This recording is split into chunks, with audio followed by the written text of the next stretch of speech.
Niombe letu Baba mchana wa leo kwamba ukaendelee Yehova kutuhurumia, kwamba Bwana ukaendelee kuturehemu, kwa sababu sisi ni chochote mbele yako, kwa sababu sisi ni wakosaji. Mungu wa rehema, tunaomba kusamehe Yehova, na ukaendelee Bwana kunyeshea mvua yako ya baraka, hasa kupitia katika neno lako Mungu. Iko neno lako Baba Bwana kutubariki, neno lako tupate kuzidi kutuinua, kwa sababu tunakuhitaji daima. Asante Mtakatifu, mwanzo na nani Bwana, napoendelea na watu wako.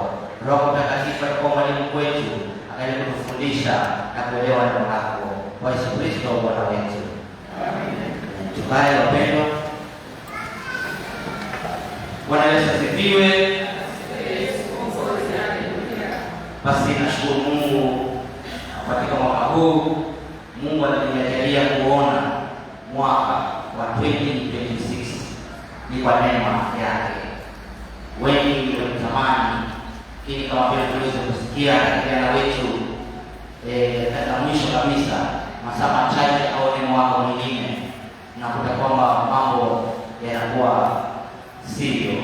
Lakini wewe na mimi ambaye Mungu ametujalia kuona mwaka mpaka kufikia sasa, tuko na kila sababu ya kumshukuru, tukisema ni asante. Pia asante kwa pekee kinara wetu, yaani ule utano ambao tumekosa sana. Kwa msikiaji ule utano wa kinara, ule ukweli tuseme, ule utano wa kinara msikiaji. Mimi nasema ndani mahubiri yameisha, na kuanza ibada hii mahubiri yameisha, nikukumbusha neno la Mungu yale ambayo tunapaswa kufanya, hasa kuzingatia katika timu yetu ya mwaka huu ya 2026 kwamba ni mwaka wa urejesho. Sio mambo ya kukumbushana siku ya leo, lakini mahubiri yote tangu kuanza ibada mpaka sasa, kama umebarikiwa au una matatizo, mwambie mwenzako wewe kama umebarikiwa au una matatizo. Tangu kuanza mpaka sasa umebarikiwa, watu wanangojea sio kwa nini sasa? Kwa hiyo na mimi kwa sababu tumebarikiwa, si ndio wapendwa? Kwa wale wageni ambao wanijui, mwanzo napenda kushukuru sana wageni kwa ujio wenu. Mimi naitwa Mchungaji Joy Chibindo, nimeokoka na mpenda Kristo. Ndani kwa Bwana hapa St. Louis. Nimeoa mke mmoja mwenye jinsia ya kike na yuko hapa. Kwa shaka mkono tu uweze kuwapungia mkono, wageni pia wajue kwamba yeye mama mchungaji. Si sawa? Asante. Basi tutapata wakati tunaenda moja kwa moja katika neno la Mungu, na tutaweza kushirikiana katika Yoeli, nabii Yoeli mlango wa 2 fungu la 13 hadi 25, na katika ile masomo mengine ambayo tunaweza kusomewa. Haya masomo yote yanahusiana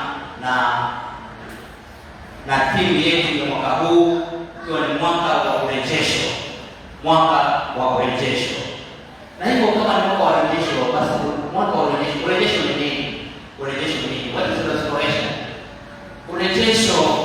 Urejesho ni hali ama ni hali ya kurudisha kitu, au is the process of bringing back something or someone that has been damaged or broken back to its initial state. Bwana asifiwe sana. Ni hali ya kurudisha kitu au mtu vile alivyokuwa mwanzo,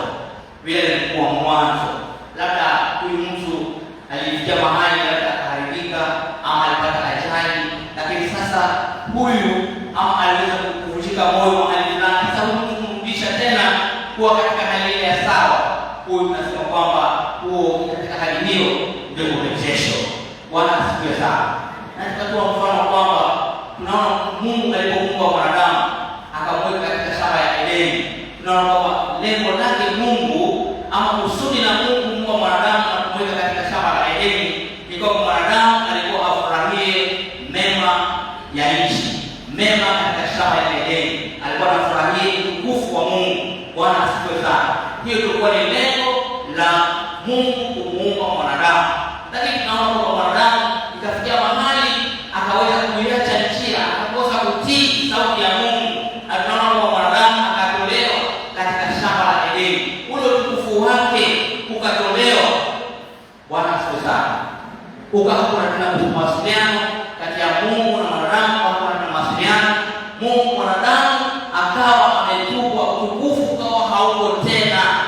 Ndio maana katika Warumi 3:21-23 tunasema wote wametenda dhambi na kupungukiwa na utukufu wa Mungu.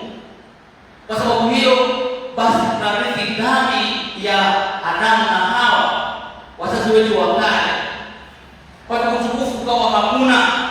Lakini tena katika mstari wa 24 tunapata tumaini.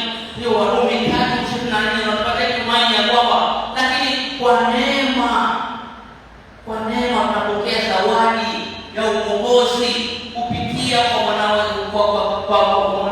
Yesu Kristo. Kwa neema tunarudishwa tena kwa kumwamini Yesu Kristo. Bwana asifiwe sana. Na tena tunakuwa justified, tunahesabiwa kuwa wenye haki mbele za Mungu kwa kupitia kwa kumwamini Yesu Kristo. Tunapokea hiyo zawadi ya neema, tunarudishwa kwa Mungu wetu. Bwana asifiwe sana. Kwa hivyo katika kitabu cha nabii Yoeli inazungumzia kuhusu urejesho. Kitabu kile chote tunapokisoma inazungumzia kuhusu urejesho. Nabii Yoeli aliwahubiria watu wa Yuda, watu walikuwa wamevunjika moyo, watu ambao walikuwa wanahitaji mtu ambaye atawakomboa, mtu ambaye kurudisha utukufu wao. Na tunaona kwamba wakawa wanangojea siku ya Bwana ambayo italeta ukombozi. Na kulingana na hao, siku ya Bwana ni kwamba Bwana atakuja kuwaokoa. Kulingana na hao, walikuwa wanasema kwamba siku ya Bwana itakuwa ni siku ya furaha, wala si siku ya huzuni tena. Bwana asifiwe sana. Kila mmoja atafurahia utukufu. Na pia wanaamini kwamba siku hiyo Bwana atarudisha, atawarejeshea utukufu ule uliokuwa mwanzo. Kwa sababu Mungu alikuwa amewaahidi kwamba atawapa alikuwa amewaambia ile nchi ya Kanaani ambayo imejawa na asali na maziwa. Kwa hiyo tunaona kwamba basi kwa sababu walikuwa wamekosa kumtii Mungu, hiyo nchi ya asali na maziwa ikawa haiko tena. Tunaona kwamba wao wamepelekwa kwa mishoni Babeli ili waweze kurekebishwa tabia zao na mienendo yao. Bwana asifiwe sana.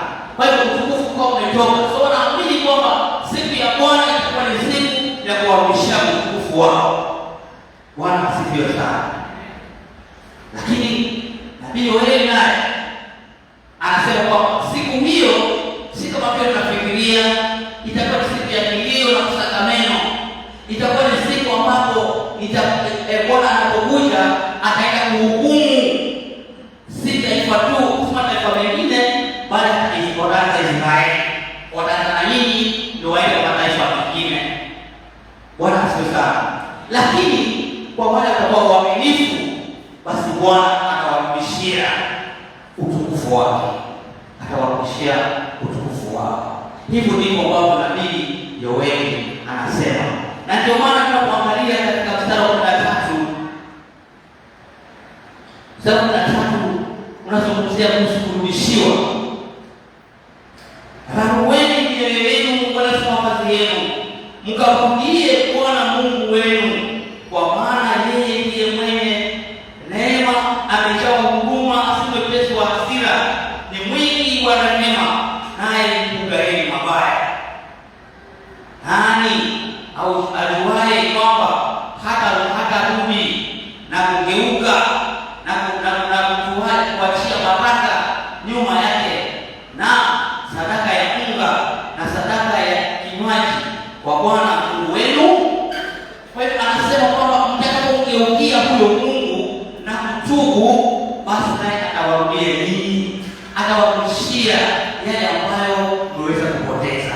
Jina la Bwana libarikiwe. Kwa hiyo tunaona kwamba urejesho unakuja katika njia ya kunyenyekea. Kwa hivyo wapendwa wa kanisa la St. Luke's Makupa, mimi ninaona urejesho sasa umerudi katika jina la Yesu. Ama kama wewe hauoni, basi ni wewe.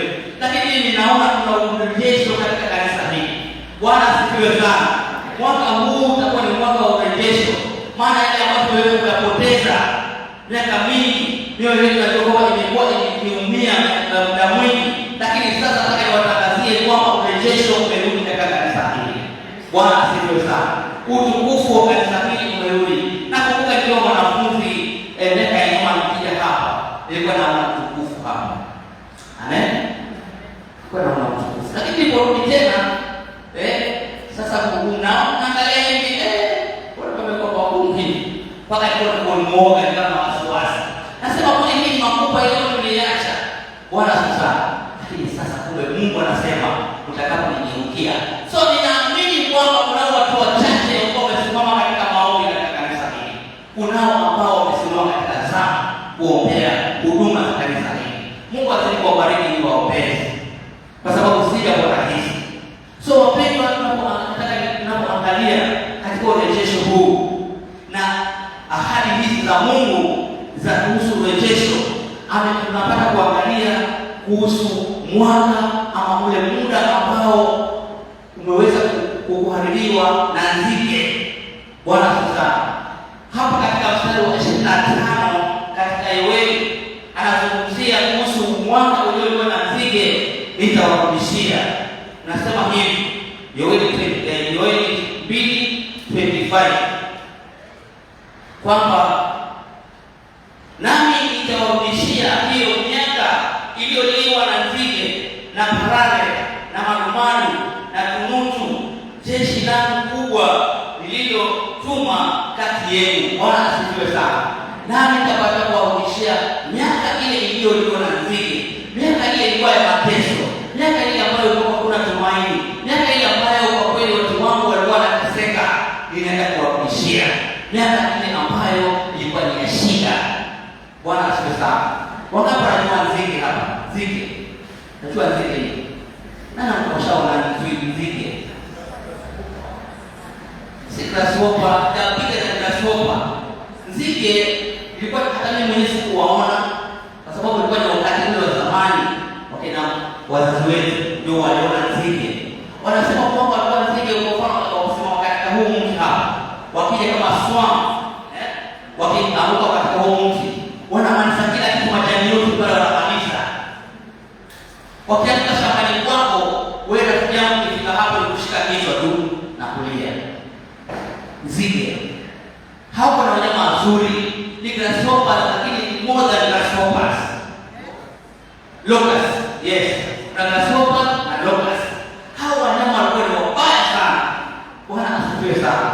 Kwa hivyo tunaona kwamba hawa nzige, alafu na kutoka kwamba hawa wanaitwa marumaru ni wadogo sana ile stages. Kuna katapila, unajua katapila, stage ya grasshoppers na kwa tafadhali, si ndio? Alafu na wale kuna wale wanaitwa viwavu. Hawasikii dawa viwavu. Wakiingia kwa shamba yako wanamaliza kila kitu. Bwana sasa. Kwa hivyo hapa nazungumzia kuhusu wanyama. Kwa miaka hii ambayo imeweza kuliwa mashambani mwenu, wadudu hao walikuwa wamevamia. Sasa mimi Mungu ninaenda kurudishia hiyo miaka. Kama ilikuwa miaka mitatu haupati chakula, sasa miaka mitatu chakula kitapatikana katika shamba lako. Bwana asifiwe sana. Kama lako umesota miaka mitatu na tafuta kibarua, Bwana anasema kwamba anaenda kuwarudishia kibarua chenu. Labda ndio umeweza kuumizwa katika moyo wako, muda mwingi sana umeweza kuumia. Bwana Mungu anasema ninaenda kurudishia katika hali yako ya kawaida. Jina la Bwana libarikiwe. Pendwa, muda wetu hakika umekuwa mgumu sana. Uchumi wetu umekuwa mgumu, lakini Bwana anasema mwaka 2026 mtakaponigeukia na kurudia mimi, ninaenda kuwarudishia ile miaka mliyoweza kupoteza. Jambo lingine ni kwamba kuhusu uhusiano na relationship. Uhusiano wetu hata katika nyumba zetu umekuwa na mkorogano. Amani imekosekana kwa miaka mingi. Labda kwa sababu ya fitina tu. Watu wanaishi vizuri, tuna mke wake, tuna watoto wake wanaishi vizuri, lakini fitina za huko nje zinavunja nyumba ya jirani yako. Bwana asifiwe sana. Kuanzia leo wale kama maadui zako wanaenda kufunga mdomo katika jina la Yesu Kristo. Amani yako inaenda kupatikana kama kwa mwelewani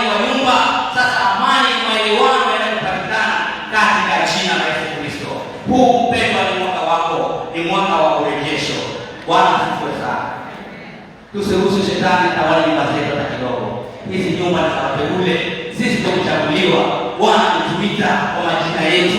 Sasa sisi ni wake. Amen. We have every reason to demand our rights.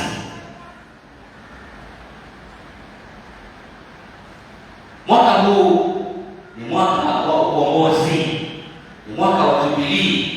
Unaposoma katika Walawi mlango wa 25 fungu la 8 kuendelea, tunaona kwamba wana wa Israeli kuna wakati ambapo watoto wao walikuwa wanachukuliwa na mambo wenyewe na kukopesha, lakini akishakopesha na ndio wao ni maskini, anakufuata na kwambia aidha unipatie pesa zangu, anajua kwamba wewe hauna, ulimwambia hata unielewana kama tulikuwa pole pole, lakini anakuja kwako anasema kama huna pesa kwa mtoto wako.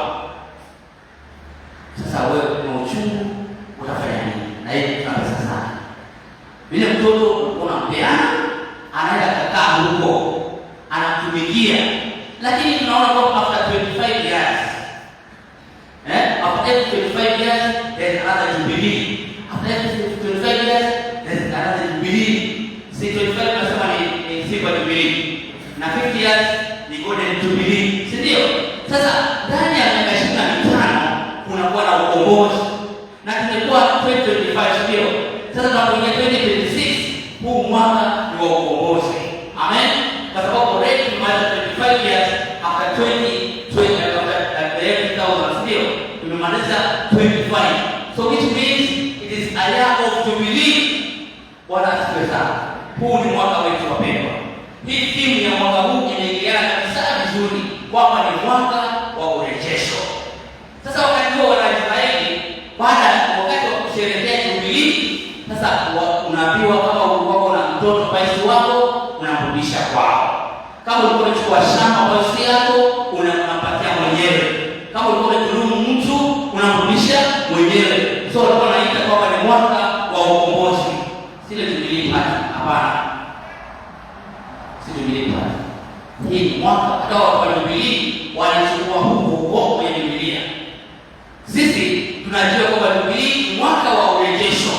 Kwa hivyo hapa ni mwaka wa ukombozi, na nasema kwamba kuanzia leo wapendwa, afya yako inarudishwa kama kawaida. Bwana sana. Kama ni magonjwa, Bwana anasema anaenda kukomboa magonjwa yako katika jina la Yesu Kristo. Maana huu ni mwaka wa ukombozi. Amen. Madeni yako yale ambayo umekopa, umeendelea kudaiwa, leo madeni kutoka kwa mtu madeni tena kwa ajili ya mali hii, wewe utakuwa kukopesha, utakuwa tena ukikopa katika jina la Yesu Kristo. Bwana asifiwe sana. Wapendwa, ni mwaka wa ukombozi. Imagine tunaishi kwa sababu uchumi ni mgumu, tunaishi na kuuliza. Tunafikia kutumia 1,000, anapigia na zawadi ya dunia. Tunamwambia tafadhali kutumia namba nyingine, basi nyingine tunafuliza. Hauna mpango wa kukomboa ile fuliza. Kwa sababu mpendwa, tunakataa fuliza katika jina la Yesu. Tunakataa fuliza katika jina la Yesu. Tunataka kuokoa jahazi kwa jina la Yesu. Imagine tunajaribu kwa safari kwa mwanadamu, mpaka simu yako inafika mahali unafika unaeleka na unajua kupigia, lakini sasa wewe kupiga tena na kufungiwa. Hiyo ndio wanafungia uokoa jahazi, tunakataa katika jina la Yesu Kristo. Mwaka huu utakuwa ni mwaka wa ukombozi kupitia kwa madeni yetu. Pia ni mwaka wa ukombozi, hautadaiwa tena kota kanisa hili katika jina la Yesu Kristo. Amen. Hakuna mwezi kudaiwa. Ikifika mwezi wa 6 tutamalizana na mchezo, sisi tuko free. Kiwa sote tunashirikiana na kushikana mikono vizuri. Bwana asifiwe sana. Na hakuna atakayekosa kuhudumiwa kama kuna tatizo lolote. Maana huu ni mwaka wa urejesho. Amen. Afya yako pia itarudishwa. Kama tunapoangalia katika Yobu maana 10 nasema kwamba mwizi haji ila kuiba na kuharibu, lakini mimi nimekuja ili watu wako wawe na uzima tena wawe na utetete. Hiyo inamaanisha kwamba there is a fullness of life through Jesus Christ. Bwana asifiwe sana. Wapendwa, ni mwaka wetu wa kunyakua baraka. Na pia tukimalizia urejesho wa kiroho. urejesho wa kiroho. Mungu wetu ametuumba kwa sababu ya kuweza kumwabudu, na akatupeana kila mtu kipawa chake. Tunapoangalia katika Waefeso 11, Waefeso 4:11 inazungumzia kuhusu vipawa ambavyo wamepeana kwa watu wake. Kila mmoja kwa kipawa tofauti. Kuna wengine wanafanya kwa waimbaji, kuna wengine wanafanya kwa wainjilisti, kuna wengine tumepewa vipawa tofauti. Wengine wanafanya kwa walimu, wengine wanafanya kwa wachungaji, na kila mtu amepewa vipawa tofauti. Na hivi vipawa ni kwa ajili ya kazi ya Bwana. Lakini wakati mwingi tunakuwa walegevu, hatuchukui nafasi zetu. Bwana asifiwe sana. Kama ni mwimbaji mpendwa, katika mahali nasema nimechoka, acha nipumzike Bwana. Nataka nikwambie kwamba kupumzika ni mbinguni. Ukiwa hapa duniani mpendwa, unapumzika. Maana Mungu wetu amesema kwamba acha leo nipumzike, sio maana angekuwa na safari. Mungu wetu anapumzika. Mungu wetu anapumzika. Sasa bado nataka niwaambie kwamba wapendwa, kama umeitwa katika kipawa cha uimbaji, ni kwa sababu Mungu anaweza pia kutuma malaika wale waimbe, lakini anasema nimeweka waimbaji. Bwana asifiwe sana. Nimeweka waimbaji.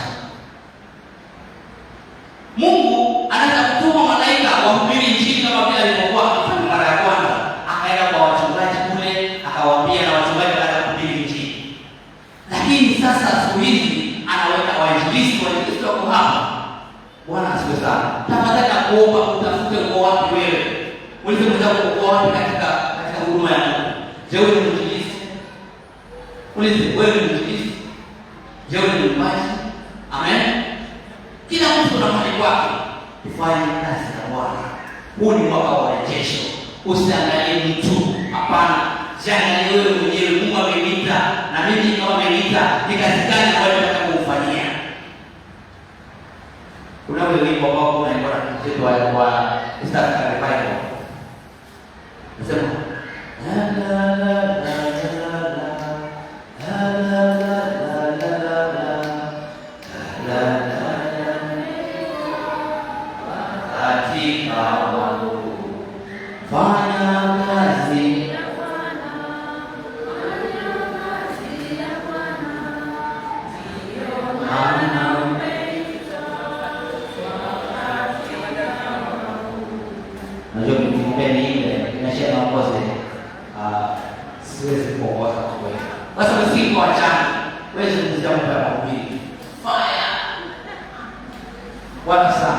Kwa hivyo ukienda wimbo endelea. Maana ndio kipawa chako hiki. So wapendwa, mwaka huu mwaka wa rejesho. Bwana anaahidi kwamba kanisa anataka kutransform. Ikiwa sote tunamgeukia Mungu na kunyenyekea mbele zake. Tumwambie kweli Bwana, tumekukosea. Tumekaa miaka mingi bila kukuheshimu. Tumekaa miaka mingi tukafanya mambo yetu kwa akili zetu. Lakini mwaka huu Bwana uturehemu, uturudishie yale ambayo tumepoteza. Kwa jina la Baba na Mwana na